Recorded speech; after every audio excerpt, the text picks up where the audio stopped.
Hello. Hello. Wonderful. Good evening. I'm Marguerite Gong Hancock, Executive Director here at the Computer History Museum, and on behalf of our donors, our staff, our trustees, and volunteers, welcome.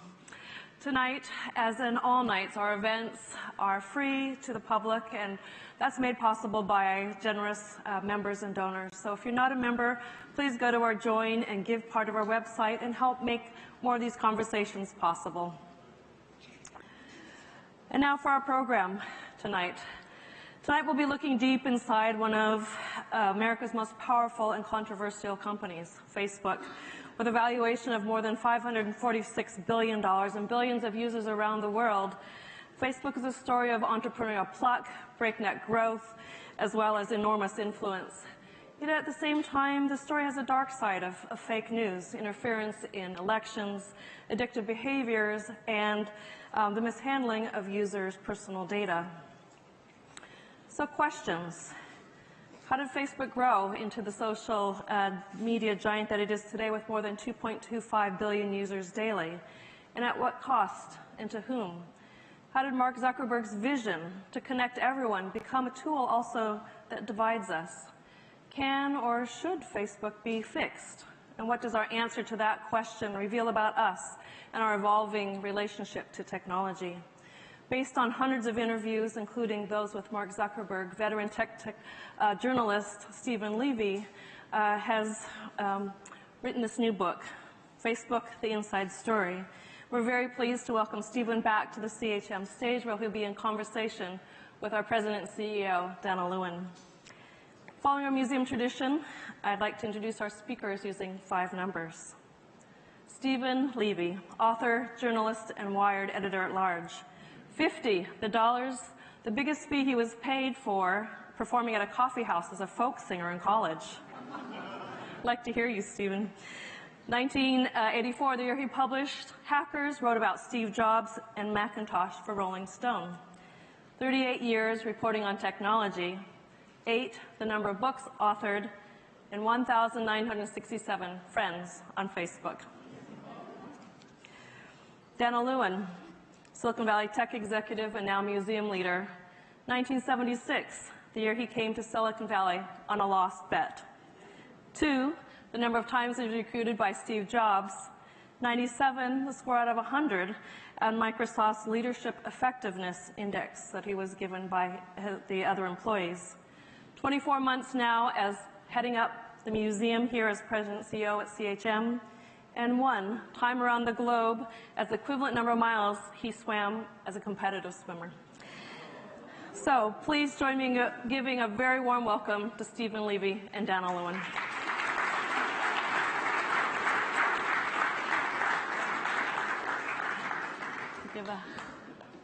Yeah, everybody's doing it, right? All right. Well, thank you, Marguerite, and thank you, Stephen, and thank you all for coming out. There's a lot going on in the world these days, isn't there? The story and the topic tonight, I think, is prescient for all sorts of reasons, not the least of which was yesterday was the primary. So what I wanted to do in starting is just to acknowledge the fact that this particular moment for me and for the museum is really exciting. We, after 20 years, have evolved the mission of this institution to focus on, and I will state, decoding technology, its computing past, digital present, and future implications on humanity to shape a better future. And because this is really an opportunity for us to talk about the digital present, because in so many ways what you've done in this book is to articulate a framework for what really is sort of the life as we know it for so many people on this planet. So it's really an exciting time to think about that. And without that historical context, sometimes people can get lost. So I'm really excited to use this as really a moment for us to talk about this book, but also to put it in the context of what this institution is growing into in its new position. So thank you for your time on that, Stephen. Oh, yeah, thank you. And it's always great to be back here at the Computer History Museum. I've had great times on the stage, and thank you all for coming. Yeah. It is really, really an exciting moment. So, I'd like to start, because I think everyone here is familiar with Stephen's writings, by asking a little bit about the context on hackers. We're going to go back to 1984, which is essentially when we met, actually, because I was working at Apple then, and you were working on writing the article about Stephen, Rolling Stone, et cetera. Is there any sort of thing you'd like to bring up in context? You took a stab at 25 years to discuss sort of Gates and Zuckerberg at Wired. So talk a little bit about the context on hackers and what's going on today. Yeah, you mentioned in 1984, I wrote that article, and Rolling Stone was up there, and published Hackers. And 25 years after the book was published, we put out a new edition, and I wanted to talk to some of the people who I spoke to originally, who were in the book, and also some people who, if I were writing the book at that moment, in 1989, or 25 years later, like 2009. Right, 2009. I would have spoken to for that book at that point. And Mark Zuckerberg was one of the first people that came to mind as someone, if I were starting a book about hackers in 2009, I would talk to him. And I wrote a new afterword for Hackers, and we ran it as an excerpt in Wired magazine, and got Bill Gates and Mark Zuckerberg to pose together for the cover. Right. And I hung out at that photo shoot. It was pretty interesting to watch the interaction between them. And I wanted to talk to Mark because what a hacker was, in some ways, was the same. And I was really struck when Facebook did its IPO in the S1. Zuckerberg wrote a little thing, a little section called the Hacker Way, that was pretty much lifted from Chapter 2 of Hackers. Imagine that. Yeah. Maybe that's why the IPO didn't do so well. But he had that hacker instinct. But what's happened since 1984 had been somehow hacking was not so opposed to getting rich. Right. So when I wrote the book, especially in the MIT hackers, they thought that it was above commerce, and making money was a little dirty from that.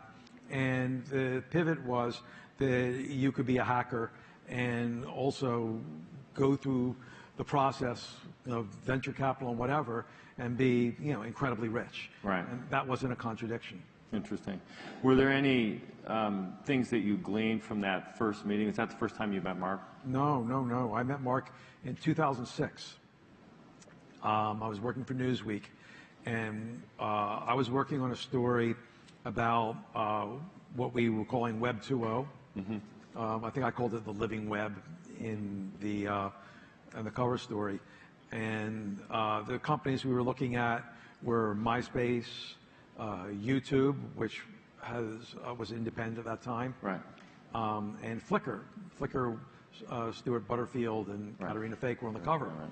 And I had heard that there was a really successful college website called Facebook, and with a really young founder, and I wanted to meet him. I thought maybe I'll get a quote from him and put it in the story.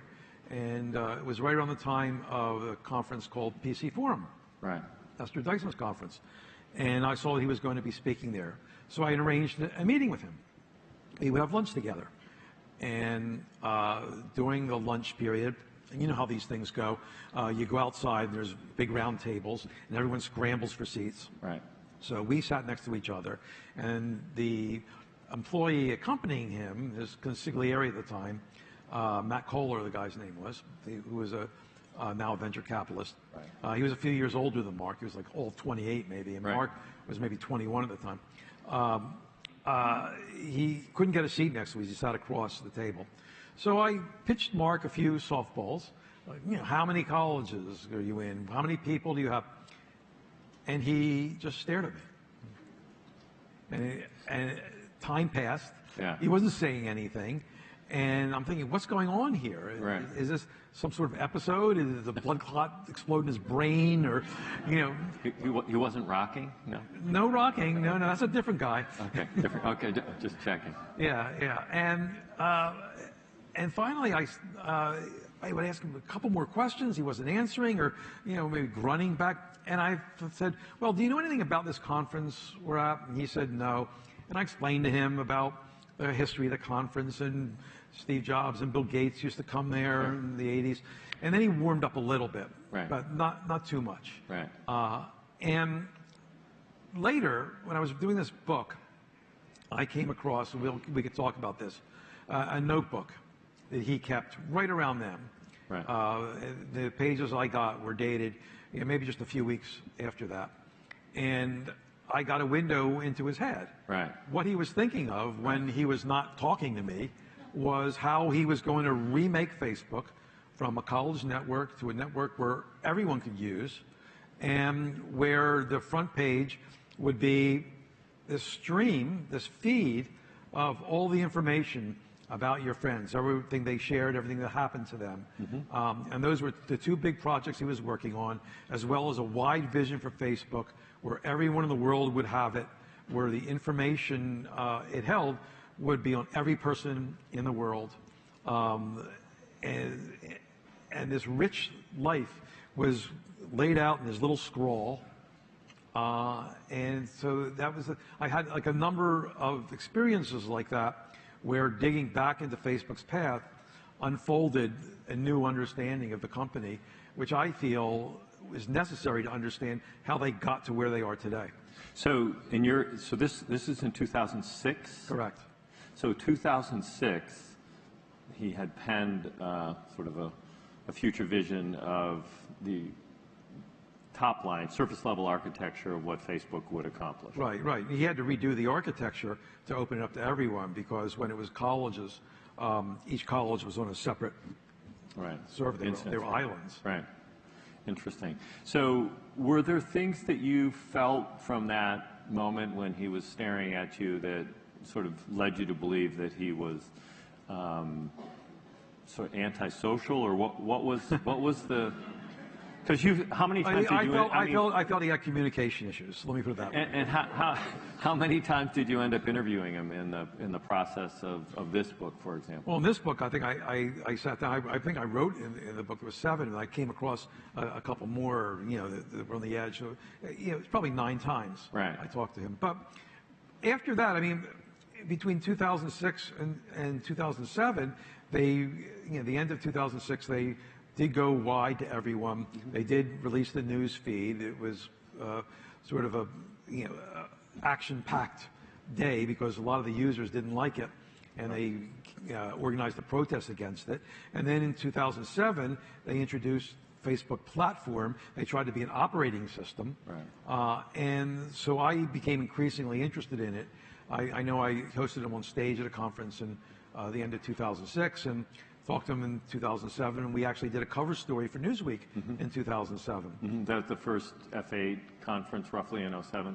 Yeah. Right. Yeah. That was in the late spring of 2007, and by the summer, Facebook was so hot that we were competing with Time Magazine to who's going to do the first cover. Yeah, and roughly speaking, we won, of course. Of course, for you. The question of their user base at the time was something sub 20 million, or around 20 million, if I recall. But growing.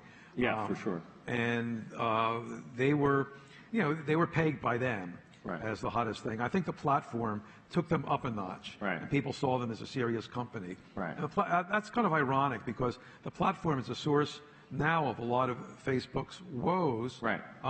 And for all the excitement it caused when they released it, and thousands and thousands of developers wrote for Facebook. They were on top of Facebook. But the thing ultimately was a bust, because people wound up writing their apps not for Facebook but for mobile. So what did you take away? There's some interesting things in the book about decisions that he made personally early in his life that are indicative of the way the company and the platform evolved. As you bring up the platform, I think that's important. because he certainly had a point of view that you really bring forward in the book about the conversations and negotiations with his family and his schooling and things like that. Yeah. So maybe tell us a story about that. There's one story in particular that stuck with me. And if you're writing a book about Facebook, it's got to be largely about Mark Zuckerberg. Right. He is Facebook. And so I wanted to look into his early life. And it was interesting because the more I got into Facebook, I thought originally, there's been a couple books that came out. A good book was out 10 years ago, was The Facebook Effect by David Kirkpatrick. There was a book which isn't quite as reliable.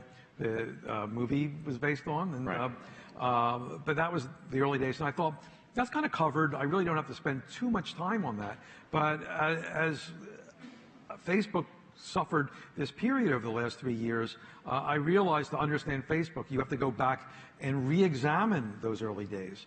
And to me, it was even going back into Mark Zuckerberg's childhood to understand who he was. So I talked to his parents, and his mother told me a really interesting story. When he was in high school, he grew up in Westchester County in New York, and he went to the public school. And they didn't have enough computer courses for him. They didn't have enough AP classes to put him in good stead with the elite colleges he wanted to apply to. So he wanted to go to a private school. And his mother really wanted him to go to Horace Mann, which is an excellent school within commuting distance of where they lived. And he had heard that Phillips Exeter, which is a school up in New Hampshire that you'd have to board, had a good computer center. And the mother said, I really want you to go to Horace Mann. Your sister is leaving home that year to go to college. I don't want to lose 2 children. So please consider Horace Mann. At least interview with them. And he said to his mother, well, I'll interview with them, but I'm going to Exeter. Right. And he went to? Exeter. Exeter. Yeah. And I thought of that a lot in light of a lot of the decisions he made at Facebook. Mark, we should make this product opt-in instead of opt-out because it changes the privacy settings. And Exeter, guess what happened, right? The privacy settings were opt-out automatically. That they were changed in a way that wasn't as privacy friendly. Right. Yeah, complicated when you look back at that. I do think there's some, there was a historian that we had on stage last week named David Kennedy from Stanford who made the comment that that history is an imperfect but indispensable guide to the future and the only mirror and measuring rod that we have for the present. So I think, your work and typically all of your writings have taken a deep look at the context from which current events occur. Were there any other things in his you write about them in terms of his interest in gaming and his interest in... Sure, the games he played look interesting and sometimes ominous in retrospect. He loved Risk, which is a game you all know. It's a board with a map of the world, and you take over country by country. The winner is the conqueror, right? His favorite figure in history, he was kind of a fanboy of Augustus Caesar. Warm and fuzzy, right? Right. And he took Latin. He was a passionate Latin student. Right. He played a computer game, Civilization. Right. Again, a game where you pretty much conquer, I guess, the universe or whatever. And so these were his interests. And then eventually, not only did he play games, but he created his own worlds and the system for it, and mastered software. Yeah, absolutely. So. Do you have a sense, now that the book is complete and under your belt, about what those triggers might have been that led him to, in 2006, have documented the surface structure? Because I think as we look back at some of these earlier things in his family life and just personal decisions that he made along the way, and then also the context at Harvard, where clearly he was on a mission to do something other than get a Harvard degree. Right. Well, clearly, yeah. And he loved to make these little projects, he called them. He had a project in Exeter with a fellow student called Synapse AI that was kind of a playlist software that supposedly used artificial intelligence to create your playlist. kind of an embarrassing introduction, to it when he released it, about seducing a Chinese girl or something. Paul Adam D'Angelo, who was his co-founder, co-creator of the software. Adam later became the CTO of Facebook, and then Adam left and started Quora. And but by his sophomore year, he was spending most of his time not going to classes, but sitting in the common room of his suite at Kirkland House, which is kind of the way Harvard refers to as dorms, and building one project after another. One of them is the one that got him in trouble. The face mash thing was kind of a hot or not program. In order to get people's pictures, he would break into and scrape the websites of various houses, the various other dorms of Harvard, and violated the rules of the institution, almost got thrown out. But there were other projects. One was to see what fellow students were in classes you might want to enroll in. So if you were thinking of going to a class and your friends were there, you might be more likely to enroll in the class, or someone you wanted to date might be in the class, and you could check that out. So the thread for all these programs he was writing was something social. Friendster was operating then, and he joined it just to learn about it. And by February of that year, he had the Facebook. Yeah, that actually brings me to an interesting question. It's something I took away from reading the book, which is the sense, and I think it is safe. I don't think by any means are you picking on Mark in this book. You're really just describing the essence of what the company has become, which has been, based upon a vision and a motivation that he had to connect people. Clearly, people opt into institutions because there are greater implications of what an institution can accomplish than what an individual can accomplish. But there are all of the issues associated with the opt-in, opt-out, and the implications of what you give to be a member of a community and what you get in exchange for it. Large corporations oftentimes pay you well for those kinds of things, but when you join a social network, as this has been constructed, you're giving. The question is, what are you getting? And how do you think he saw that in the early creation of the system? Well, in thinking about it, he did what you saw on the Macintosh. He built something he wanted to use himself. So when he evaluated what was going to work in a social network based in a college, he thought about, gee, what do the people, my peers, really want? They want to know about what's going on with, in my circle. They want to know people who my friends know, so I can meet them. So what friends do my friends have who I'd like to meet? And so it was a grazing area where everyone would upload information to their profiles.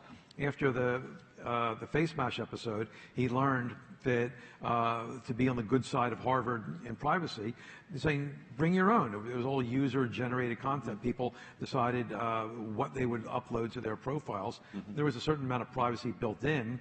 For one thing, in order to for people to see what was on there, they'd have to actually go to individual profiles. And the other is that your parents could never see it because it was limited to the people in the harvard.edu domain. So he figured this was something that would enhance the college experience.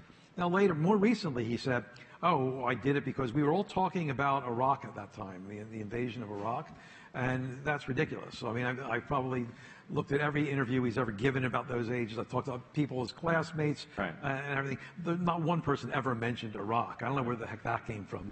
But, I don't think it was really until sometime around the time he was writing that notebook that he had that vision of this will be something to connect the world and start having ambitions, that were global and really coalesce into this Facebook mission to connect the world.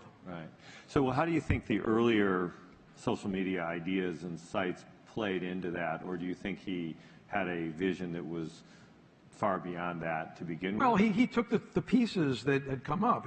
It was not the first social network. Right. Friendster was popular. Right. MySpace was out there. Right. A few years earlier, a lot of the founding ideas were in a product called 6 Degrees. Right. It was just too early, way ahead of its time. Right. So he used that grammar of social networks that you choose to make connections, and the connections drive your experience there, and did it in a way where things clicked. Mm-hmm. So you might draw the analogy from, say, Gates and or Jobs going to Xerox PARC and seeing interesting things, and then going and building a new industry. But it wasn't even that secret. You had to get into Xerox PARC and cut a deal. This was all out there. Everywhere. It's all out there. Right. And there was a I tell the story. There was a patent lurking in there. The 6 Degrees people had. Yeah, you do right. Talk more about that. I think that's a good point for people. Yeah, the 6 Degrees people had a really valuable patent, and that company changed hands, and the patent came up for sale. And this was around 2005, okay. I think, and or maybe even later in 2004. It was after he moved to Palo Alto, and Reid Hoffman heard about the patent being up for sale, and he joined forces with Mark Pincus, the entrepreneur who later founded Zynga, and to buy that patent. And they both funded Friendster, but they did not offer a partnership to Jonathan Abrams, who was the head of Friendster, because they were worried that he was going to weaponize that patent. They wanted to get that patent so no one would use it against other companies. Right. And this was, to me, just one more example of what a charmed life Mark Zuckerberg led. I mean, that he didn't even know about it, but the patent that could have killed Facebook, could have smothered it in the cradle, was taken off the table as something that could threaten him. Yeah. And he didn't even know about it. Interesting. That, it's particularly at that stage, because intellectual property in and around software, it was sort of the beginnings of, with Amazon and one-click, and more software patents were starting to emerge. It does lead into the next set of questions that I think people would be really interested in, which is, really the startup conversation. There have been lots of questions I think people that have followed Facebook are curious about relative to statements that I've read about, well, we could have built this in Cambridge, but they ended up in Silicon Valley. Right. And, how did the social network, quote unquote, in Silicon Valley help Facebook? In what ways do you think they, and Mark in particular, took advantage of the assets? And then I would, again, go back to this question of naivete. Was he naive, or was he really very smart about it? And you do call out Sean Parker in quite detail in the book as someone who learned a lot of lessons in the Valley and in the venture community, and played a really integral role early on. So maybe you talk a little bit about Mark and Sean. Sure. Again, some happenstances happened that were incredibly fortunate for Zuckerberg and Facebook. They decided to spend the summer in Silicon Valley, and in part because one of his co-founders, a guy you never hear of, a guy named Andrew McCullum, he grew up in Sun Valley, I think, and got to know Bing Gordon from Electronic Arts, and they invited him to be an intern out here. So. And D'Angelo was an intern as well. So they took a house in Palo Alto and ran into Parker fortuitously, just on the street in Matadero. And Parker had heard about Facebook by accident. He looked over someone. He had gotten into hard times after Napster, and then a company called Plaxo that he got booted out of. And he was living in a student house with a bunch of kids, and happened to see Facebook and contacted Zuckerberg and met with him. But they fell out of contact. They ran into each other on the street, and Parker moved into their house. And Parker was sort of his guru into navigating the funding world of Silicon Valley. And some people came to think that Zuckerberg was really naive, and Parker did all the work and was the driving force. But someone else told me, it's kind of sly that this is something that Zuckerberg wasn't interested in, but he let Parker do the work and make the connections. And Parker knew Hoffman and Pincus, and they wound up arranging the famous meeting with Peter Thiel, where they got the original funding for Facebook. Right. Yeah, fascinating, because at the end of the day, the network here fed the creation of the network in an interesting way. There's also a really interesting story that you call out in the book, because the major financing of the company, the sort of 10% ownership position that really was unusual. I think Facebook may have been the second or third, or I'm sure there were other companies, but beyond Google, really a controlled company with one person voting the shares. But there was this moment of consideration with the venture community, but also with Don Graham in the Washington Post. So maybe you'll talk a little bit about that. Yeah. I think that's interesting. So that was particularly interesting to me because at the time that happened, I was working for Don Graham. I was at Newsweek, and Don Graham is the kind of person who knew all of his employees, thousands of employees. He'd know the names of everyone. And as the technology writer for Newsweek, sometimes I would come to his house. His mother would have parties, and Bill Gates would be there. And Graham was connected with Zuckerberg from one of Zuckerberg's classmates at Harvard's father, worked for the Washington Post and did investments, and introduced Zuckerberg to Donnie Graham, and they really hit it off. And Graham told me that it was the most exciting business he's seen in years, and he wanted to invest. He asked Zuckerberg if he'd be interested in the Washington Post taking a 10% stake in Facebook. And out in Silicon Valley, Parker and Matt Kohler, the other guy I mentioned, they didn't want to see that happen. They wanted a more traditional venture capital firm to be involved. So they brought in Excel, the venture capital firm, and they gave a bigger offer. Now, Zuckerberg had already essentially agreed with Graham to do that business. And he had a moral dilemma. Right. That's the way he described it. How could he break his word? Nothing was written to give the stake to Facebook. And Don Graham, if anyone knows him, this is totally in keeping with his character, he said that I release you from your moral dilemma. And he told me, well, he could have tried to match the bigger offer, but he knew that the venture capital firm would just then raise it again and again and again. But this really tortured Mark. And there was this one scene I write about where Kohler, it's a celebratory meal at the Village Pub in Woodside, and Jim Breyer of Excel opens a fancy bottle of wine. Of course, Zuckerberg can't drink it. He's not enough to drink. So he had a Sprite. But he goes back to the bathroom and doesn't come back. Kohler just checks it. He's on the floor of the bathroom weeping. Yeah. He's so racked up about this dilemma. And I think that didn't happen much afterwards. I think that was sort of his crisis. The moment. Yeah. And maybe he took something from that. But in the big decision points that come later, I think he's a little more analytical and, if not cold-blooded, about the way he judges things.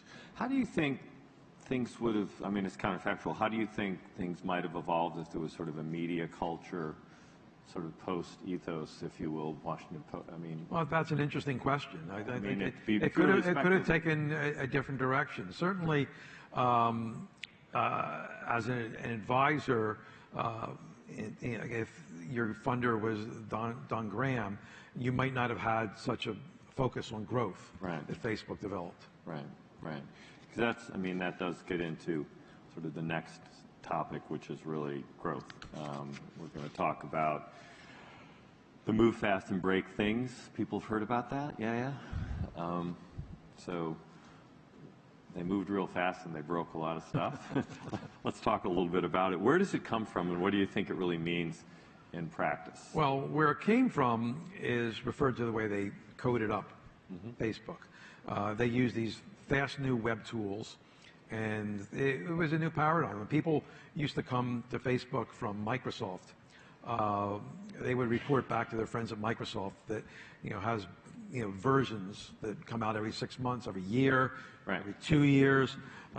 You're familiar with that? Yeah, it's a big cycle. Yeah, and at Facebook, they would have new versions every hour, maybe. Right. And so you would move fast with the code, and these tools enabled you to put up code really quickly. And if the thing crashed, okay, there's another version coming along. The next train's coming along. So that's no big deal. And for engineers, it was a badge of honor almost to crash the system. So move fast and break things started that way, but it came to be seen as the way Facebook operated in general. Putting out products that were on the edge, that if not, they might have worked in a technological sense, but they might have broken people's privacy models or their expectations. And if they push back, the idea would be, well, we'll apologize for it and move on. Well,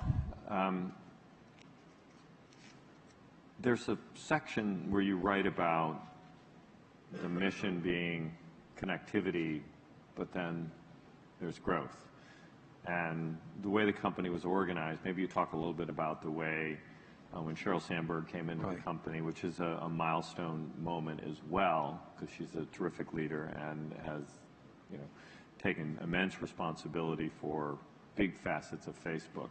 So again, maybe drawing back to the earlier context about your earlier reflection on Mark and his decision making. How do you think that structural split between product development and everything else, if you will, talk about that? There's a lot of interesting things that you write about that are really interesting if you're curious about how the company. Okay. Yeah, I'll get to that split, but first about growth. Yeah. You asked about first. Yeah. Which was an obsession relatively early on. That the important thing was to, if you're going to connect the world, you've got to do it as fast as possible, and growth really became the top priority of Facebook, to get out there and get as many users as possible and keep those users. And the arrival of an executive called Chamath Palihapitiya. Yeah, I struggle with that one. I'm not good with vowels. I hope I'm getting it right. I don't know if he's here. He would stand up and shout if I got it wrong if he's here. Very colorful guy who joined Facebook in 2007 and took a role of responsibility. He sort of filled in for the previous top lieutenant who fell out of favor after he advocated that Mark sell to Yahoo. Got it. And he didn't do a great job, Chamath, in that role. But when Sheryl arrived, he said, look, here's my Hail Mary. I want to start a team that's focused just on growth. And it's kind of like the Dirty Dozen, where he would pick the biggest and baddest people at Facebook to be on his team. They called it the Growth Circle. And he had this all-star team of kind of outcasts. And they pushed the boundaries of what was acceptable, to do anything and everything to build up growth. And I was proud that I got to learn some of the secrets that they used to push growth to the edge. Talk about that. What are the secrets? Well, one of them, there was something called dark profiles. Okay. And Mark wrote about that in the notebook. He outlined an idea for a dark profile, which would be a profile of someone on Facebook that you couldn't really see, but it existed anyway, of someone who hadn't signed up for Facebook. So it would be a secret that you didn't sign up for Facebook, but your profile would be in there, and they would draw on that information. And if you ever did sign up, it would be there waiting for you to fill in. So in the early days, if someone tagged you in a photo and you weren't on Facebook, that would go to this dark profile. Really? And what Chamath told me was that they would use it in other ways. That they would take out ads on Google for people's names. And of course, what everyone does is they search for their own name on Google. So you'd search for your name, Sure. and the ad would come up saying, here's, Daniel Lewin on Facebook. Wait a minute, I didn't sign up for Facebook. And you click on it, and there's their dark profile, and you might be tempted to then to go that extra mile and sign up and join Facebook. And clean up the profile. Yeah. So that was something, maybe not too kosher. They did a lot, but I think the masterpiece of the growth team is this product called People You May Know. Right. You all know the people you may know, right? So it's a mystery. On your news feed, there's this row of people, and it says people you may know, and sometimes you see familiar faces, and sometimes you see people who are you're vaguely acquainted with, or you know who they are, and you wonder, how the heck did they know that there's this connection? And sometimes you see people who you don't know at all, but maybe later you learn that, well, there was a connection. And sometimes it gets really bizarre. There's been cases where people later learned that the faces shown to them on People You May Know were fellow patients of their psychiatrist. And good stuff, huh? And so I delved a little into, of course, some of the basic things they did. They scraped people's email, they saw the connection. Right. But it's like if you look at someone's profile, that might come up. Right. They know who you're close with. There's been a suspicion that physical location might have something to do with it. Right. There's all these elements that go into, this voodoo of people you may know. And it turned out to be a devastatingly effective tool to build up not only growth, but retention. Right. Because retention was just as important for the growth team. When someone new joins Facebook, they're in a vulnerable position because they don't have many friends right off the bat. Right. And if they don't have many friends, then there's no story is going to be posted to their news feed that comes from their friends. Right. So sometimes they would do things, they would make up stories. Right. Like Chamath called them fluff stories, the original fake news that would populate the news feed. But then the best way to do it would be to get friends in a hurry and to put those people up on People You May Know for users that Facebook figured out might be on your email connection or other connections. And how did that scale internationally as well? Was that part of the strategy on growth? You talk a little bit about some of the country activities. Yeah. Well, for that, they would go into a new country. They might not know the language, but they would crowdsource the translation. And sometimes it would be in countries that really weren't used to the internet, are used to sharing information, and not used to telling the difference between legitimate news and made-up news. And Facebook couldn't track this because in some cases, like Myanmar, originally they didn't have anyone who could speak Burmese. So when posts came up that generated riots and caused deaths of people, Facebook couldn't stop that in advance. And they were warned about it, but they didn't do very much. And it wasn't until, some of these problems came up in 2012, but it wasn't until 2015 that Facebook actually translated its rule book for what is an acceptable post into Burmese. Got it. Fascinating. So where did growth report? How does that play out in the way the company grew over time? Because you do profile that, I think, nicely over the course of the book, sort of the structural alignment and sort of proximity. Well, the growth, Mark cared about growth. So, so you referred to the split with Cheryl and Mark. Right. So Cheryl comes on in 2008. What a great hire. Yeah. She's an experienced executive, ran Google's ad product. Right. One of the most successful products in history. Yep. She, knew how to build a culture, and I called her, it was like Wendy coming into the Lost Boys. She took out some of the dorm room, vestiges that were still around Facebook. And she built a sales organization, and she was in charge of pretty much everything Mark was not interested in. He wanted engineering, he wanted product, and Sandberg took the rest. And, HR and lobbying, Washington office, policy, that was her domain. Yeah. And the way that operated was almost like two separate companies. She was essentially the CEO of her domain, because she would be in contact with Mark. They'd meet at the beginning and end of every week. But generally, she liked it where she could take care of the problems in that organization, in Cheryl World. And that became a problem later on when those problems really needed CEO attention. Right. One example of this is that security came under Cheryl's side. And the chief security officer reported to the general counsel, who reported to the policy guy, who reported to Sandberg. So there's all these steps there. And when all the trouble came, what the chief security officer had to report just did not get to Mark's side. As a matter of fact, he told me he never had a one-on-one with Mark Zuckerberg. So this is the chief security officer. Right. Yeah. Yeah, it's interesting in large companies as they grow how the organizational structure sort of begets certain behaviors.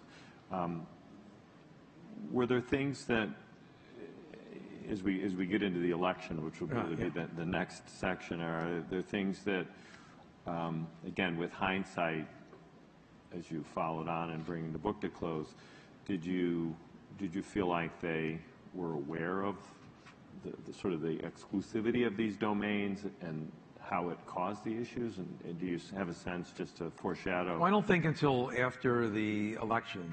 So let's just go right into the elections and talk about they realized that and really until after they began to suffer the consequences of the election, when the hammer came down on them and the problems just blew up. Right.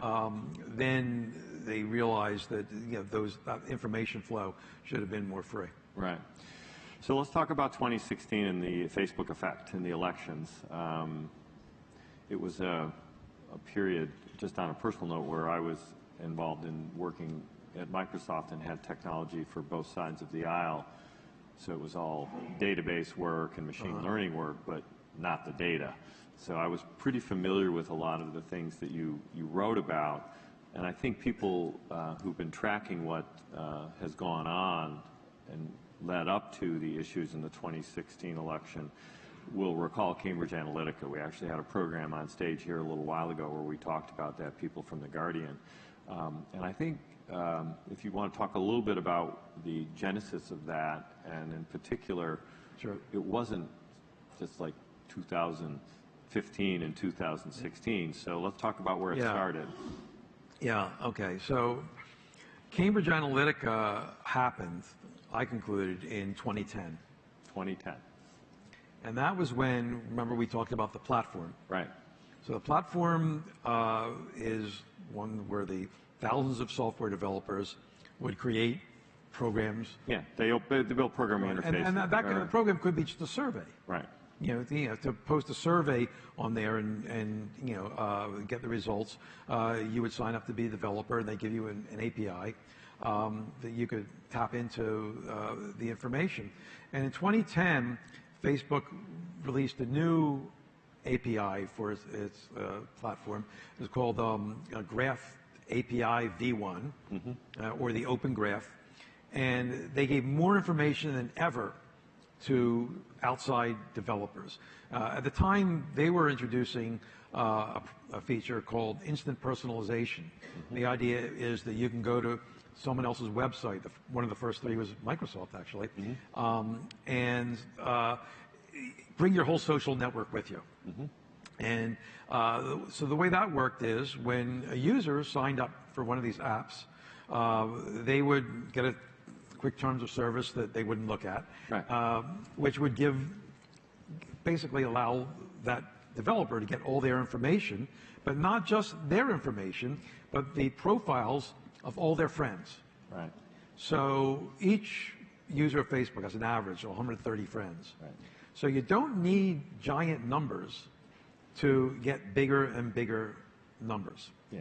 So I mentioned surveys. So some academics figured out this is like nirvana for research, because we could get huge numbers of people and learn about them, and what they do, and run these tests, run these on them, do the research. And one of the fellows who learned about this was a guy at Cambridge University named Alexander Kogan, and he did a survey, paid people from Amazon Turk or other places like a pittance to fill out the survey, and from 200,000 people taking the survey, wound up with getting approximately 87 million profiles, which he then, and this was all, by the way, under Facebook's rules, totally kosher. What he did that was not kosher was take that information and sell it or license it to this company, Cambridge Analytica, which was a division of this UK military contractor. This particular division was funded by the biggest funder of the extreme right in the United States. And Cambridge Analytica worked at first for Ted Cruz and then later for Donald Trump. Right. And when this came out, actually it came out twice, but the first time it was an article in The Guardian in December 2015, right. And that's when Facebook first learned about it. And they did not act decisively to get ahead of this. They were very slow in even getting Cambridge Analytica to sign an affidavit saying they deleted this data. So a year and a half later, in April 2018, when The Guardian and the New York Times wrote about it, the thing blew up and became the biggest crisis in Facebook's history. And did they ever audit? No, they didn't audit, and they said, well, because the UK is having an investigation. It's kind of like Donald Trump's audit of his tax return. It's always good. The audit's always, something else is happening. When that's finished, we'll do the audit. So these signals were coming pretty loudly, at least along the way. Do you have a sense from your research, and I don't remember the specifics in the book on this one, but I'm sure you do. Do you have a sense of where that information was flowing in, given the structure at the top of the company? So, generally there's three issues with the election. The first was, you mentioned Microsoft. They operate on both sides of the aisle. Facebook offered their services to help make the most of their advertising platform, right, to both sides. Right. The Clinton campaign wasn't interested. They didn't want to spend that much on Facebook. They didn't care to learn how to use it effectively. Right. And they turned down the offer of embedded Facebook employees who would be Democrats. Facebook offered to put Democrats in Democratic campaign and Republicans in the Republican campaign. And the Republicans, run by this smart guy named Brad Parscale, they said, yeah, give us all of it. And they spent a fortune on Facebook. That was the center of their campaign. Mm-hmm. And they played Facebook platform like a Stradivarius. Right. And the people at Facebook were in awe at how well they used the platform. And they weren't too bothered by it, even if they were liberals, because they figured, there's no way that Trump's going to win anyway. Right. So that's problem one. No, you write nicely about that. That all big companies deal with these issues where they've got their government affairs and they've got people from each side, given the two sides of the aisle, if you will, in the U.S. They didn't want to be seen, you suggest, as being, pro one side right. or the other, and so they had a very high right. level. Right. But problem two is what became known as fake news. So, the false articles. So the way Facebook, the news feed works, is the sensational stuff gets more traction right. than just boring true stuff. And so people figured out that if you post fallacious content right. and maybe even pretend that it came from a reliable source, it's going to percolate wildly on the system. And most of it came from people trying to make money. And they figured out that for some reason, conservatives would engage more with this kind of content than liberals would. So, for instance, there was an article that came from the so-called Denver Guardian about an FBI agent was murdered who was looking into Hillary's emails. Totally not true. And the Denver Guardian was totally not true. There was no publication. There is no Denver Guardian. Yeah, right? yeah. They gave their address. It was a parking lot in Denver, and and that particular post, had about 40 times, some huge, much more engagement than the giant New York Times investigation of Trump's finances. Right. And a lot of it came from Macedonia, and they would monetize it. You click on that page, and they would get the ads. And then there was the third part, which was Russian involvement, because the Russians took advantage of the Facebook platform to run a disinformation campaign. Now, Facebook knew about problem two, the fake news. Right. And they couldn't miss it because it became an issue during the last few weeks of the campaign. Obama was talking about it and telling Facebook to do something about it during campaign stops for Hillary. But when they took meetings on it, and I write about one meeting in particular, they said, and the big mover in this conversation was the head of Facebook's Washington office, who was a lifelong Democrat, who some people around him, working around him, told me that he felt his job was to protect the Republicans. He said, we're going to leave it alone because we don't want to put our finger on the scale, and besides, the conservatives would say we're trying to tilt the election, right, towards Hillary. Right. Actually, it was a tilted playing field because of that fake news, right, and by doing something about it, they would be leveling it. But they did nothing. Right.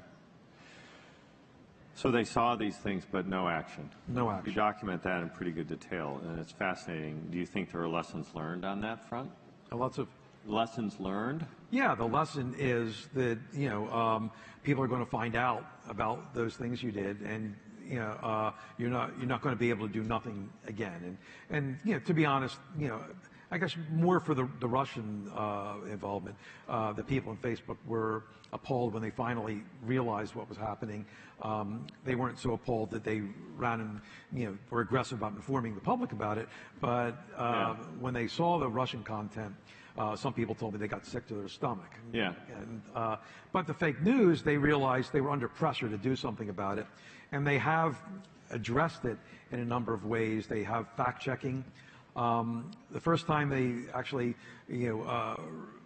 would tell users about the result of their fact-checking, right? So if a fake news item got a certain amount of engagement, people complained about it, they had these fact-checkers to say, oh, this didn't happen, kind of like a Snopes kind of thing. Actually, the Snopes people were among the fact-checkers. Right. And then they put out a thing next to that content. They wouldn't take it down. They say, fact-checkers have determined this is disputed content. And that didn't work because people would click on it more when they saw that that notice. Right. So then they wound up doing other things like giving information about the source or presenting different accounts that were true based on the same subject. Mm-hmm. It's fascinating. You call out, this is, I think, for some that haven't had a chance to read the book yet, but the level of sophistication that the Trump team deployed, and some of this has been profiled on National News, 60 Minutes, and other things, but they ran 170,000 plus variations of an ad on the same day.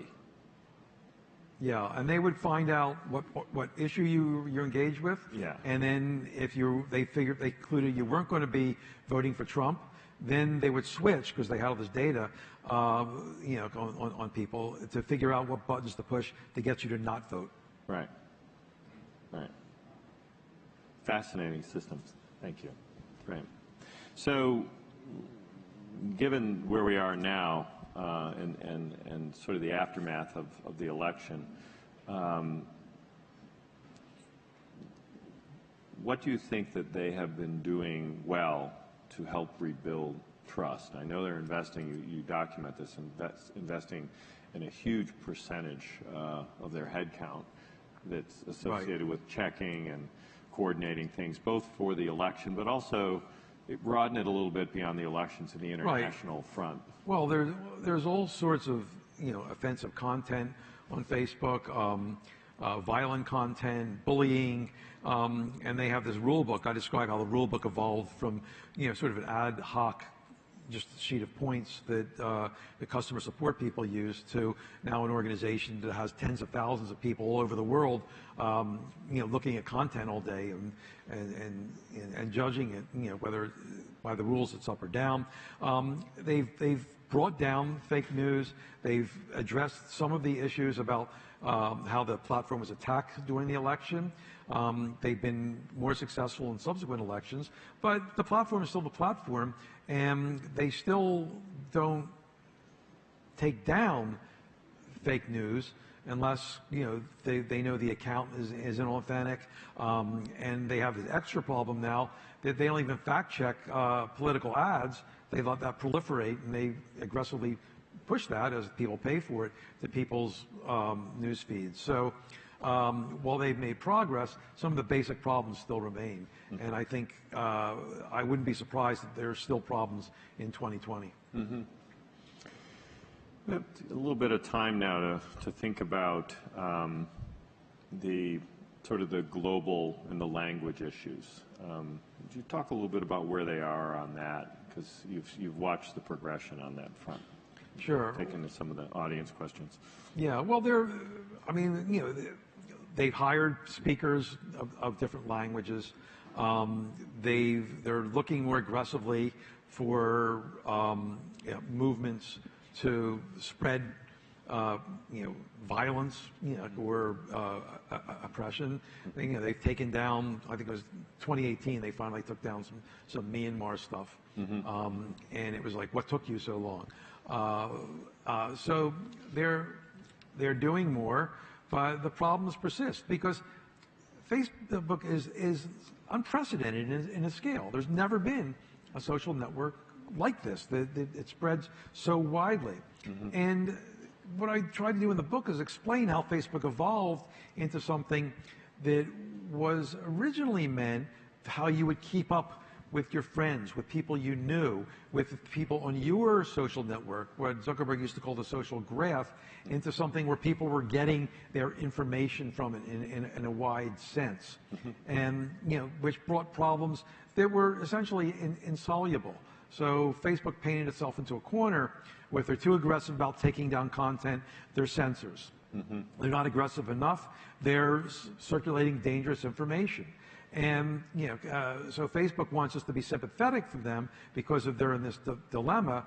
But I go back and say, hey, this is how you built this. You painted yourself into this corner. Right. Yeah, there's the, I think it was probably Intel, had the fundamental philosophy that you have to design in quality, you can inspect it after the fact. So how do you see the sort of the evolution of the company, given the model that has been created? Do you have a sense that there will be changes in the structure in any particular way? Well, the big change, and we haven't talked at all about Instagram and WhatsApp, yeah. And their messaging strategy. The big change is that Zuckerberg says there's going to be more of a focus on these messaging apps, mm-hmm. which originally for Instagram and WhatsApp, after he bought them, he promised the founders that they would have some degree of autonomy, right. some independence. And that was one reason why they sold to him. Right. Another reason was he threw an incredible amount of money at them, right. and wouldn't let him out of his house till they agreed. Right.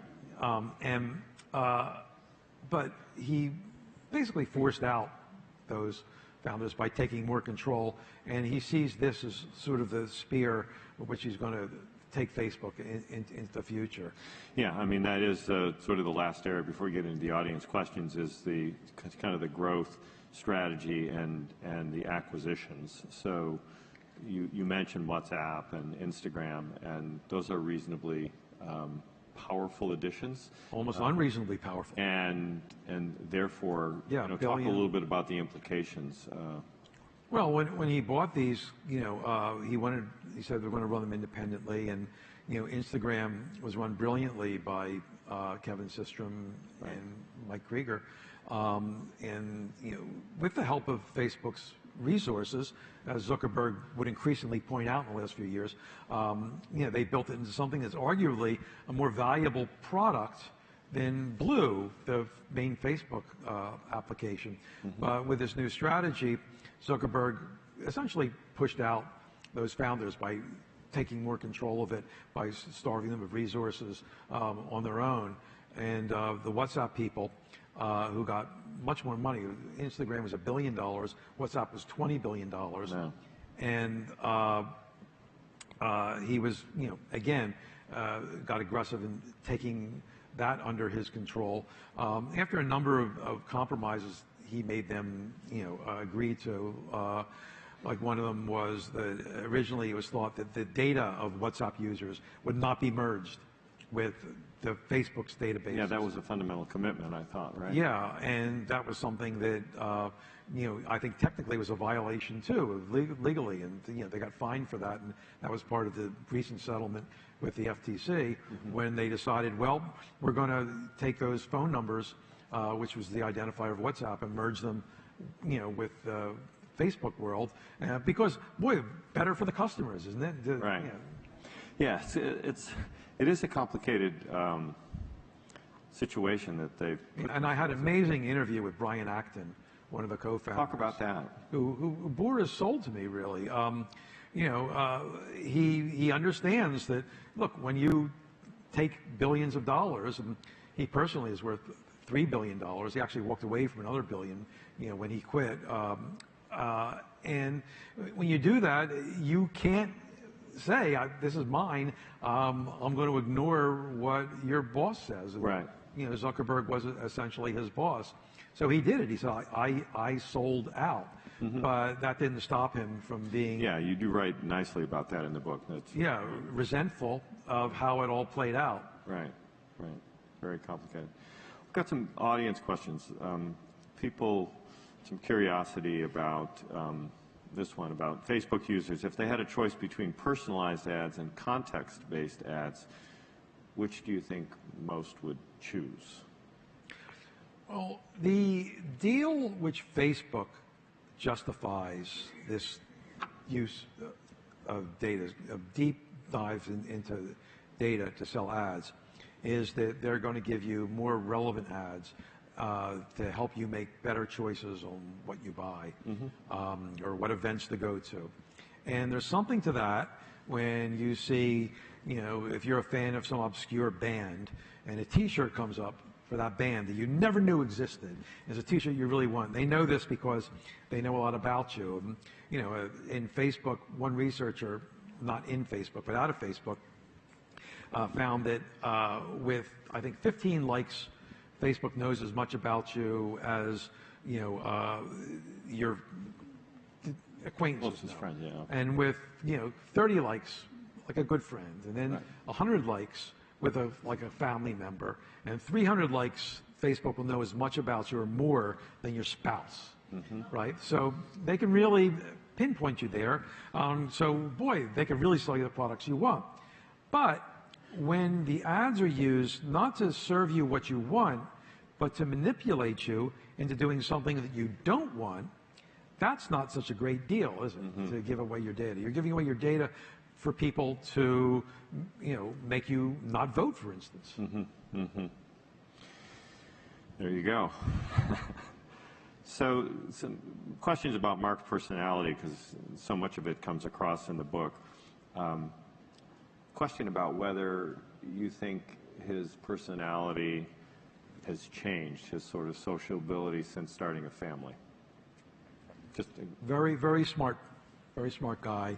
So he has achieved a level of sociability, better communication skills. When I interview him for the book, and with other journalists too, but I think I got to a pretty high degree of candor, as close as he gets. But he's a much more communicative person. He's got a family. Yep. He's run this big company, so he has matured. But again, every so often, Exeter. You see that in exercising his power, he actually constructed the company. This is part of the Sean Parker influence to own, I think, 54% of the voting stock. Voting shares, right. So no one could overrule him. The board of directors can't even overrule him. Right. And so he's got total command of the company. And about a year ago, he announced to his management team that from then on he was going to be no longer a peacetime CEO, but a wartime CEO. Right. I don't think he was ever a peacetime CEO, but the wartime CEO, and this is the terminology that Ben Horowitz wrote up at first in a blog and then his book. But that meant that he might not consult as much with people before making the decision that he makes. Got it. So, Cut to the chase. Yeah. Speaking of control and companies, this is a good question from the audience, and I didn't notice it in the book. You make no reference to the investments from Uri Milner into the company. Mm-hmm. Did you have any insight in your research to that and the implications? Well, I mean, it's not so much a Facebook specific thing. I don't think it had an influence on the company. You look at the book, you think, well, something in there. How did he miss that? But there's plenty I actually couldn't get in there. No doubt, right? That book. And just for those, Uri Milner happens to be a Russian and invested a lot in a lot of the early social startup companies. So it was a relatively late stage investment. I do talk about the Microsoft investment. Right. When they invested $240 million for 1.6% of the company in 2007, it was regarded by some people as lunatic. Right. Because, how could Facebook be worth $15 billion, which was the valuation at that level? And, and even as smart a person as Kara Swisher said that this is ridiculous, this dumb money chasing Facebook, which compared to Google is a lemonade stand. Right. Yeah. And that stake became worth $8 billion, by the way.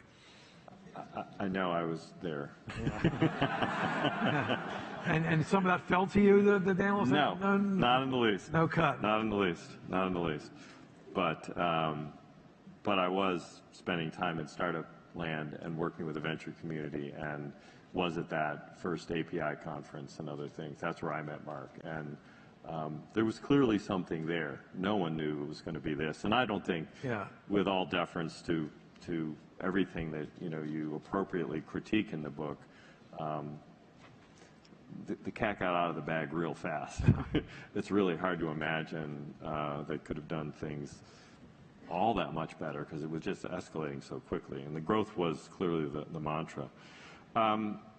So there's a question about, it's an interesting one, given the oversight and the lack, in some cases, of adherence to the regulations and the mandates or the edicts. Yeah, we've got two, FTC. Yeah, there's two FTC. So if they were going to break things up, what do you think might happen? This is a speculative question. Well, I mean, it's not a it's not a secret that basically they're under investigation by the Department of Justice, the FTC, specifically look, and every attorney general in every state, basically, I think 47, and European, oversight, and they focus on one solution, one remedy would be making Facebook split off Instagram and WhatsApp from the company being entities. Now, again, from Microsoft, we know that they had their antitrust trial, and they had a ruling. They had to break their stuff apart. And what happened was that some other administration came and made a deal. But these things take years. So one other company that Zuckerberg bought, we didn't talk about, was Oculus. Right. And he bought it because he thought in 10 years that might be the next platform. So I think probably by the time we're all walking around with headsets, would be the time that they manage to break up Facebook, if they do, because these things go very slow. Yeah, they do. And what will happen is that, as with Microsoft, it'll have an effect on Facebook because Facebook won't be able to buy. the next Instagram. There's no way Facebook could ever buy TikTok under the current regulatory regime. Right. Yeah, no, those things are absolutely true. They change the behavior and the patterns. Some questions about the correlation between the social network. We didn't talk about that, although it's something we discussed and you reference a little bit in the book. But, what is the sort of your take on the movie, and sort of Mark, and you've talked to him about it. Yeah. What's his take on that, and what did you see? It's a terrific movie. Yeah, I thought it was terrific too. Yeah, but not always adhering to the facts. Zuckerberg himself says, points out that, well, they said I created Facebook to get girls, when in fact I had a girlfriend. She's now my wife. Like the whole time. So that wasn't my motivation. He did note that they got the layout of his dorm room right, and what he wore. That's not hard to guess. You always see him in the hoodie, right? Right. But he not pleased by the movie. And Sheryl Sandberg, when she saw a screening, she yelled at Aaron Sorkin, "How could you do this to him?" Yeah. So it was. It's a movie. Well, Zuckerberg was traumatized, not just by the movie, but from the lawsuits that are documented in the movie, and those really happened. We didn't talk about the Winklevoss. Yeah, the classmates that. Yeah, talk about that. That's I thought originally, I wouldn't get too much into it. I didn't give a whole lot of space to it, but I did conclude that he didn't steal the idea for Facebook from the Connect You guys, the Winklevoss twins. He did drag his feet, and it was during a period of a couple months. Yeah. And he said that he would code up their product for them. Right. And and he wrote in an instant message exactly that what he was doing to someone. And he wrote a series of instant messages around that time that were, in retrospect, pretty damaging. Right. And he was really embarrassed when those things came out in the press. They got leaked from the lawsuit into the press, and some of them in Business Insider. And that had a big impact on him. That's why he destroyed that notebook where I saw pages of it. And that's why, in part, he told me, and this really surprised me, he's pursuing this privacy-focused vision to encrypt all these messaging services so that wouldn't happen to his customers. Well, that's sort of a fascinating situation given where we are today. Do you have a sense, this is again a future thing related to where we are in the public sphere, in the election and democracy, because these social networks, you talked about a number of them. We didn't talk, one question from the audience about Google's social network, and there's really no context on that. Well, I talked a little bit about that, about Google Plus and how Zuckerberg rallied the troops around it, and questions whether it was really a threat. But a little before then, I didn't write about this much. I actually wrote about it in the Google book. Google wanted to create this product called Open Social, where your information, your social profile could be fungible. You could take it from one place to another, and Facebook killed that by ignoring it. So if they weren't part of it, that Open Social was a non-starter. So I had some summarizing questions, and then we're going to get into the final one-word topic. But I'm curious about your sense of the greater benefits of social networking on society. There are certainly some closing comments you make in the book about trust and the implications of social networks and trust, and it really does center around the topic of money, because money, in a word, is trust. There's something behind it, and Facebook did begin and instigate this consortia around Levy. Right, and they just pulled back on it. They pulled back on it. So, as you look at the situation, and clearly it is an entity like Facebook or others that have these broad networks that would be considering these kinds of things. Do you have a sense of sort of the lasting impact of the social network, Facebook? Well, look, almost 3 billion people use Facebook, the Facebook family. Facebook itself, the Blue app, over 2.5 billion people. Sizable portion of the world. You have to think that people are getting something out of it. Right.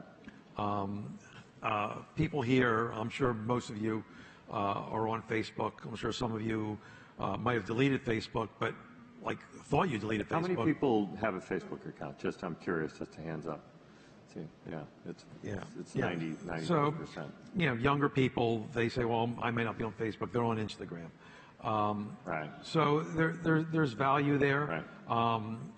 In recent years, Zuckerberg's talked about community as a focus. He even changed the mission to include community. And there are a number of these, what he calls meaningful groups, the cancer survivors and, black entrepreneurs and other. Yeah, the new advertising campaigns are very focused. And they do exist, and people do use it to keep in touch with folks. Anyone, on your birthday, you get those nice messages there. So there's plenty there.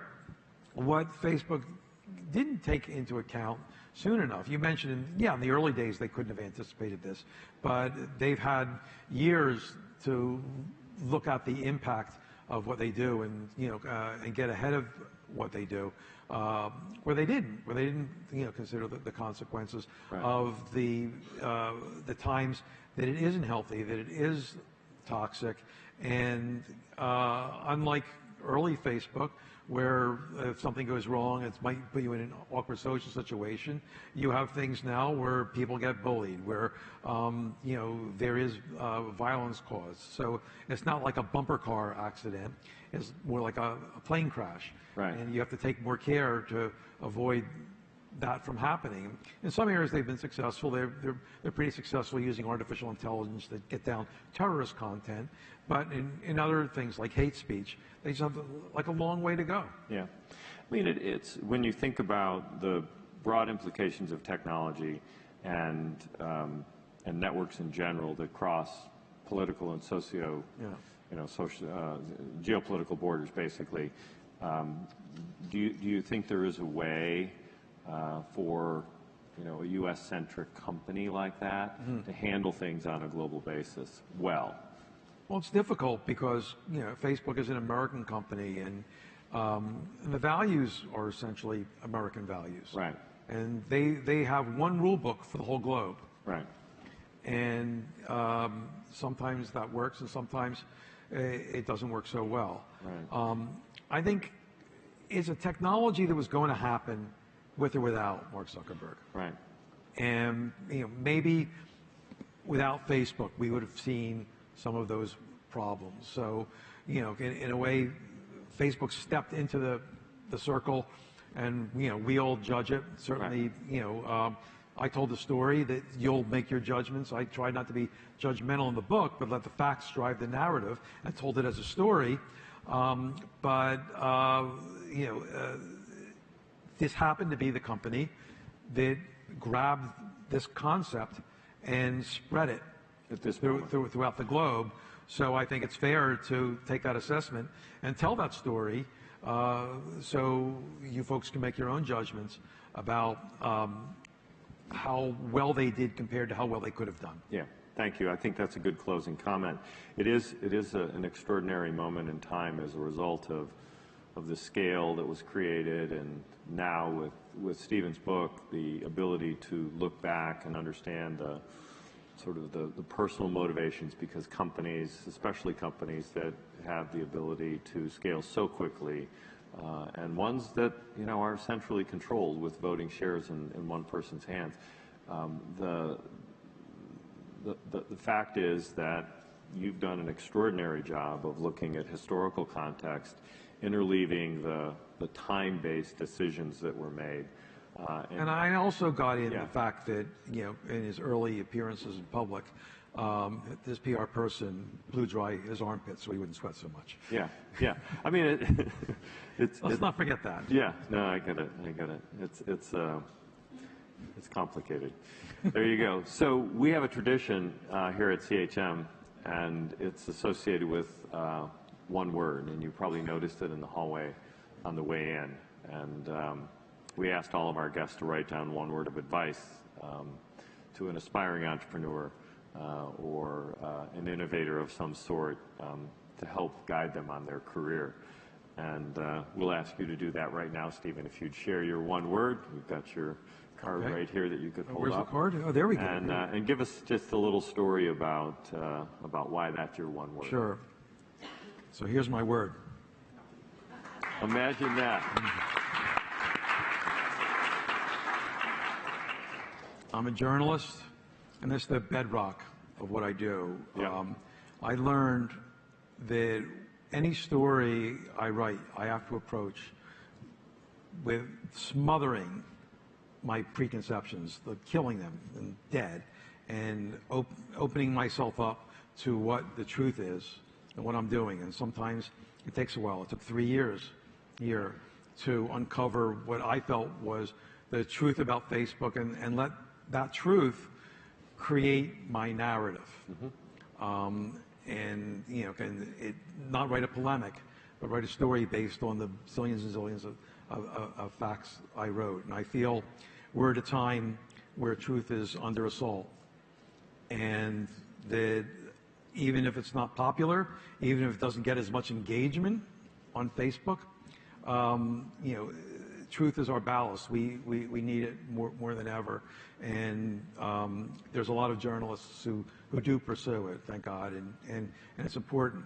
And I think for entrepreneurs, people in business, they have to be cognizant of what truth is. They can't let numbers, you know, their goals of the numbers, you know, or you know, their fantasies of how well things are doing, drive what the company is. They have to hear the bad news. And the great entrepreneurs always say, you know, I have to hear the bad news. Absolutely. Don't keep that bottled up. And I think Facebook, for too long, ignored some of the truths that were happening on its platform. And that led it to some of the problems that they have now. So, you know, please, truth to all of you. Yeah, thank you for what you do, Stephen.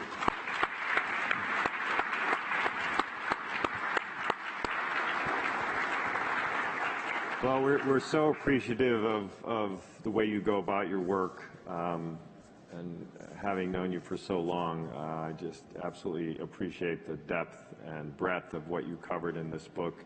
It is a lightning fast read for as big and thick a book it is. You will never put it down. So we've got some downstairs, and you all can join us afterwards. Okay? Thank you again. Thank you. Thank you all.